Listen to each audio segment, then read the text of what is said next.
السلام عليكم ورحمة الله وبركاته.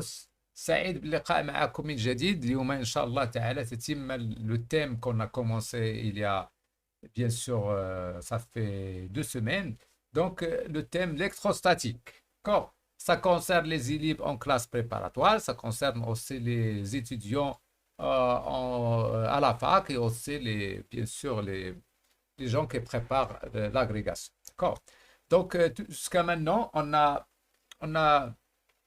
on sait que le champ électrostatique est bien sûr est créé par les charges, par des distributions de charges, des charges discrètes ou bien des charges linéaires, surfaciques ou volumiques. D'accord?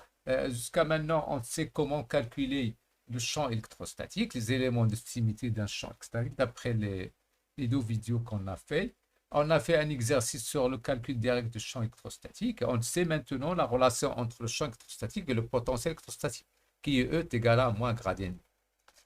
D'accord. Aujourd'hui, on va faire l'exercice 2 dans cette série. Donc, c'est l'exercice 2, c'est qu'on va calculer par exemple le champ électrostatique à partir du potentiel. D'accord. Donc, avant de commencer, je tiens à remercier tous les spectateurs et aussi les gens qui nous soutiennent jusqu'à maintenant. Et quand même, je demande aux gens à nous encourager. Inch'Allah, إلا كان تشجيع راه غادي نقدروا مثلا نديروا الكترومagnétisme نديروا beaucoup de choses. داكور دونك تشجيع. دونك انا كنشكر التفاعل ديالكم مع الفيديوهات السابقه وان شاء الله تنوعدكم بالمزيد. Donc on va commencer tout de suite. Vas-y. Donc, l'exercice, c'est un exercice classique. Il s'agit d'une boucle chargée, d'accord, d'une manière linéaire. Elle est chargée d'une manière linéaire par des charges. Par واحد. Là, bien sûr, on va caractériser par lambda. D'accord? Donc, une boucle, il va créer dans tout l'espace un champ électrostatique. Nous, on va s'intéresser dans cet exercice à calculer le champ créé par cette distribution au point E. Au point, pardon, M. Pour faire ce calcul, on va faire le calcul direct, c'est-à-dire ça c'est en P, on va calculer directement le champ. Donc c'est l'occasion quand même de se rappeler des éléments de symétrie, donc les propriétés de symétrie du champ E qui est un champ polaire, d'accord? Et on va aussi faire le calcul à partir du potentiel électrostatique, la notion qu'on vient de connaître dans la partie 2. D'accord? Donc, ce qu'il faut se rappeler, c'est que les propriétés électrostatiques, ça se détermine soit en calculant le champ, ou bien en calculant le potentiel. Le champ, c'est un champ vectoriel, le potentiel, c'est un champ scalaire. Donc, on va avoir, si vous voulez, ce sont 2 visions, mais ça donne la même chose. Sauf que le potentiel, lorsqu'on va calculer à partir du potentiel, on ne va pas parler des éléments de symétrie. Ce n'est pas comme pour calculer un champ vectoriel. D'accord? D'une part. D'autre part, on verra par la suite, lorsqu'on va traiter la partie énergétique, que la partie énergétique dépend bien sûr d'une grandeur scalaire qui est le potentiel. Donc c'est ça, ce sont quelques indications de l'utilité des potentiels. Mais ça revient au même parce qu'elles sont reliées par la relation E égale à moins gradient de V. Si je calcule V, je peux remonter à E. Si je calcule E, je peux remonter par, si vous voulez, par intégration à V. D'accord? Donc, je vais lire l'exercice pour que tout le monde comprenne de quoi il s'agit.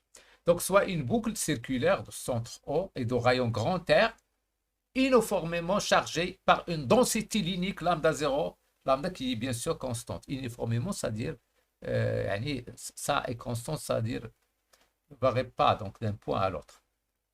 Je rappelle que lambda 0, donc ça, c'est tout simplement dQ sur dL. Un élément petit.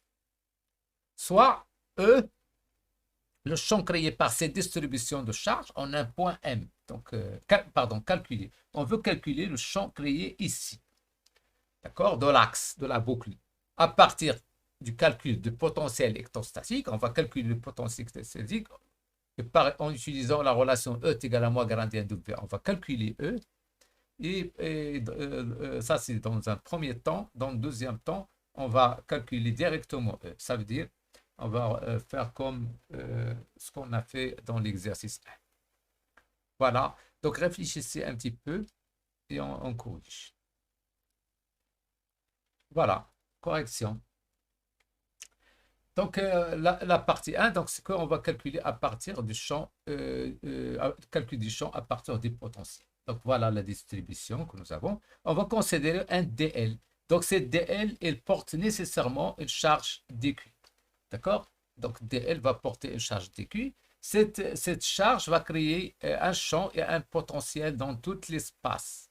En particulier au point M, il va créer un champ élémentaire et un potentiel élémentaire comme ça, des deux. Donc, en utilisant cette relation qui est bien sûr vue au cours, donc cette va dépendre de quoi? De la charge de Q sur 4π0 fois la distance. Pour le champ, on va utiliser la distance au carré, auquel dit le vecteur unitaire, mais ici, il n'y a pas de vecteur unitaire parce que le potentiel est un grandeur scalaire. D'accord? Donc, dQ, c'est lambda 0 fois dL, ou bien lambda fois dL. Je remplace. Rien dit. Donc, dL, c'est quoi? Puisque ça, c'est circulaire. Ça, c'est le delta. Donc, ça fait tout simplement R fois dθ. Et PM, c'est quoi? PM, c'est cette distance-là. Distance-là, donc, c'est constante lorsqu'on va bouger. Donc, c'est quelque chose de constant. C'est quoi? En fait, c'est tout simplement ça c'est un triangle rectangle. Donc c'est-à-dire il y a ça au carré plus ça au carré. Ça au carré, donc dire Pythagoras, de la distance PM au carré est égal à cette distance qui est Z, puisque M fait partie de l'axe, ZZ au carré plus R au carré. Ou qu'on dire racine carrée, je ne sais pas PM. D'accord? Donc, bien sûr, ça c'est le potentiel, ce qu'on vient de voir, c'est le potentiel élémentaire. Pour avoir le potentiel, il faut intégrer. Donc, on va intégrer. Donc, le seul variable, fait chez kullu, huwa θ, dθ. Donc, on va intégrer ce dθ. Donc, vous voyez, le calcul est très simple. On va calculer d'ici, on va revenir au point. Donc, ça veut dire entre 0 et 2 pi. Bien, ici, on va intégrer d'ici, on va revenir. Parce qu'on veut calculer le potentiel créé par toute la distribution. Ce n'est pas par uniquement le point P. Donc, si on fait le calcul, ça donne du P. On va du P, on va le simplifier par ça. Je vais avoir cette forme-là. Ça, c'est quoi? C'est PM. On a remplacé. D'accord? PM, je rappelle, c'est quoi? C'est tout simplement cette distance-là, plus cette distance-là, puisque si j'en ai un angle qui est de 90 degrés. D'accord? On va utiliser le théorème de Pythagore. Donc, ça, c'est le potentiel créé au point Z.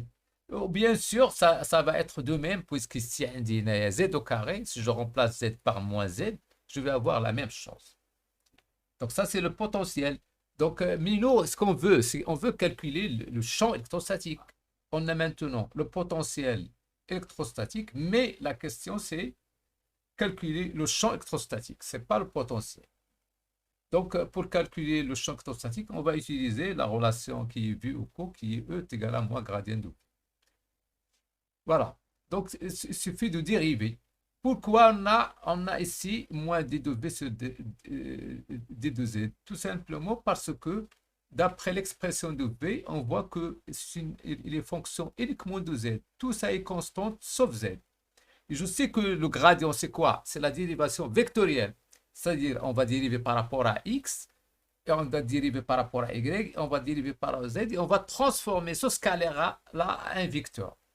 Et on verra E est égal à moins dv sur dx selon EX, moins dv sur dy selon EY, moins dv sur la dérivée partielle, bien sûr, moins dv sur dz, z. Mais cette fonction n'est fonction que de z. Donc, on ne va pas utiliser la dérivée partielle parce qu'elle est un seul variable. on va utiliser la dérivée qu'on connaît déjà.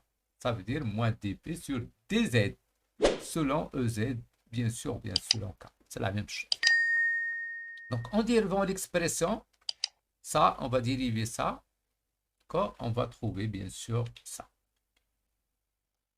Ça, c'est 3 demi. D'accord?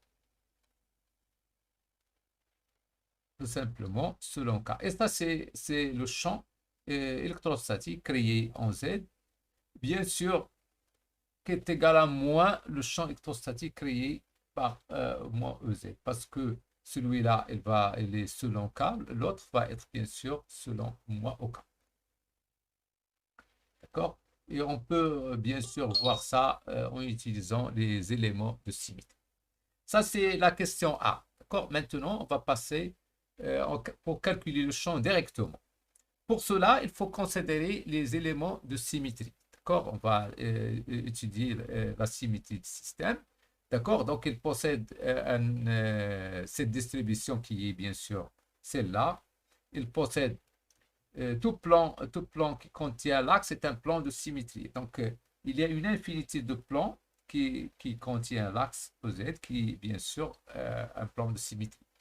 Donc, E ne va pas appartenir à tous les plans de symétrie, mais bien sûr, elle va être tout simplement, il va appartenir à l'intersection. L'intersection de tous les plans qui contient Z et qui constitue un plan de symétrie pour la distribution ici. Donc, effectivement, le champ va être bien sûr selon l'axe OZ. Il sera porté par l'axe OZ.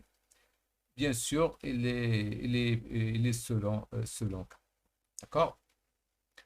Tout plan contenant, voilà, c'est ça. Donc, c'est un plan de symétrie. Donc, le champ E, en un point de l'axe est porté par K.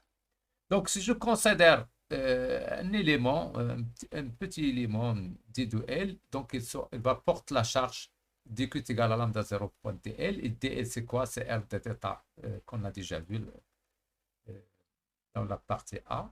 Donc, lambda 0 R de θ. Il va créer en M l'élément de champ D de E. Et puisque on vient de dire que E, il est porté par l'axe OZ, donc ça veut dire qu'il est porté par K.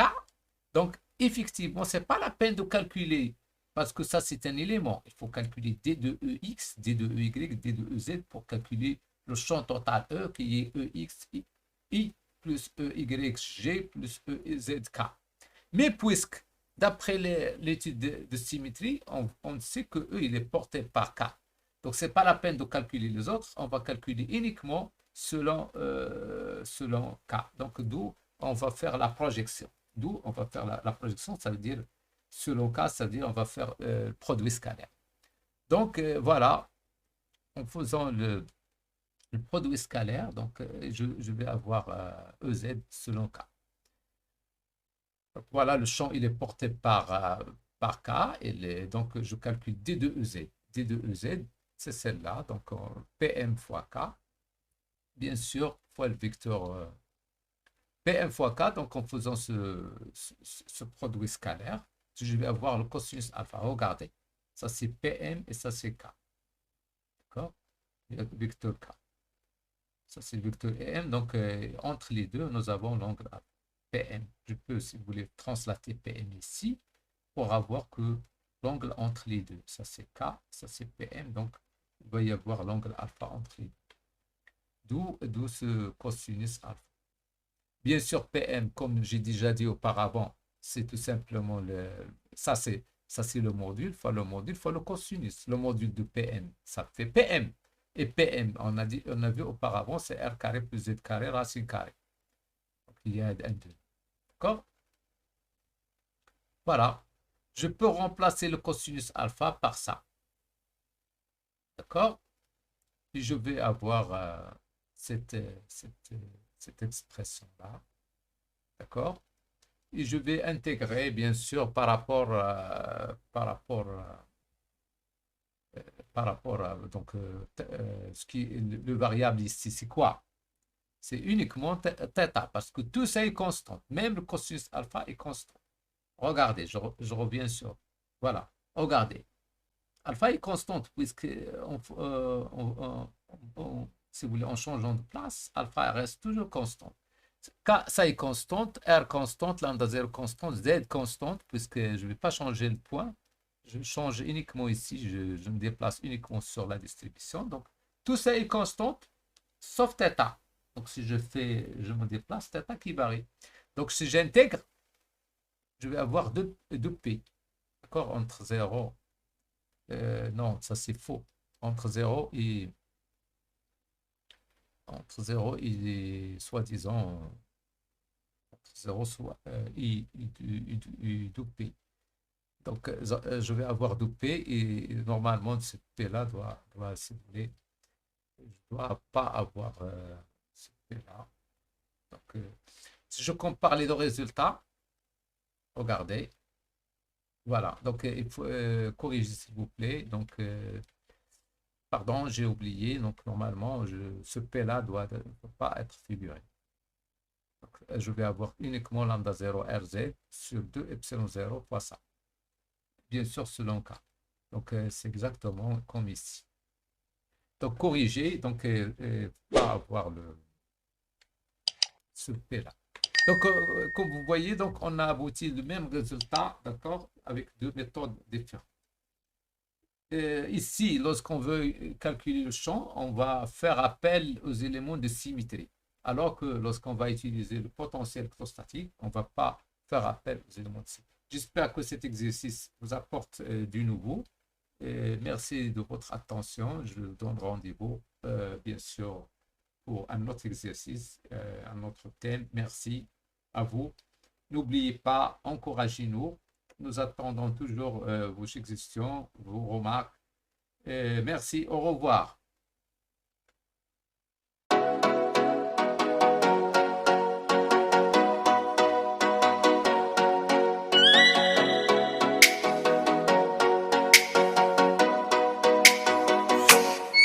Oh, let me up with a bright smile on now. Put me in the dark.